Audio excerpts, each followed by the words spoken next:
Howdy, folks.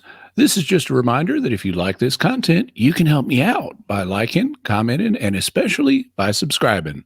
And be sure to hit the bell notification so you always get notified whenever I have a new video.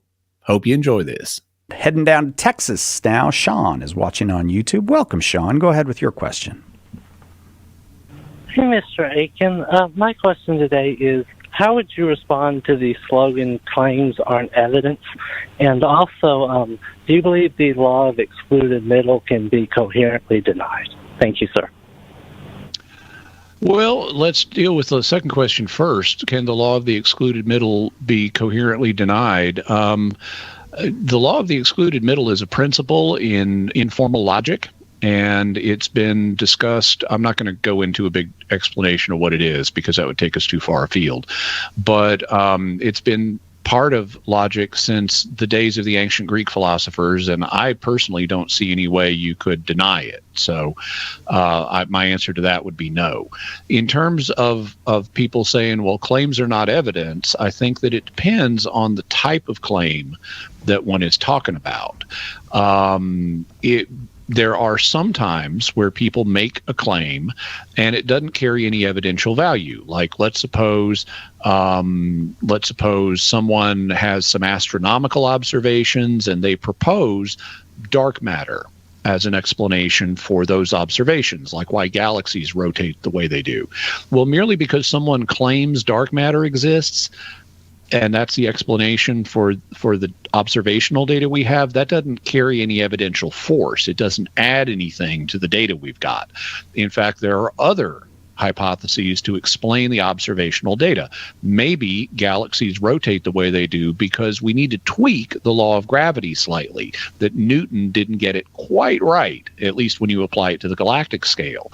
And so we can both agree on the observational data, but we've got two different hypotheses to explain it. One of them is dark matter, the other is what's known as modified gravity, and they both explain the data well.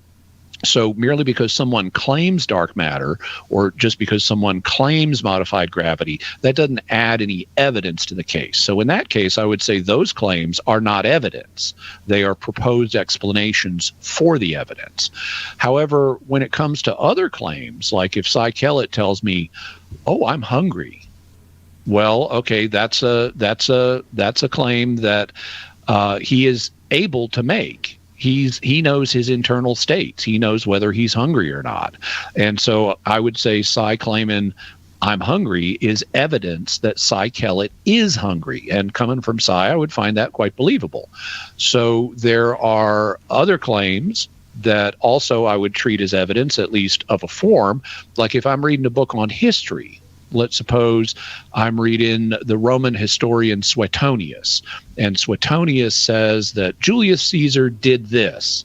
Well, absent being able to get in my TARDIS and go back and see if Julius Caesar did it, the claim that I have from Suetonius is about the best evidence we've got. And so historians use historical claims as evidence for historical facts. So I would say whether a claim counts as evidence depends on who's making the claim, what kind of knowledge they have, and whether they're just trying to explain observations or give us new data so that they're relaying data.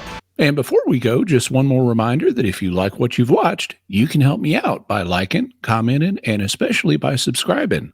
I'm trying to grow my channel, and I'd really appreciate your help. Thank you, and God bless you.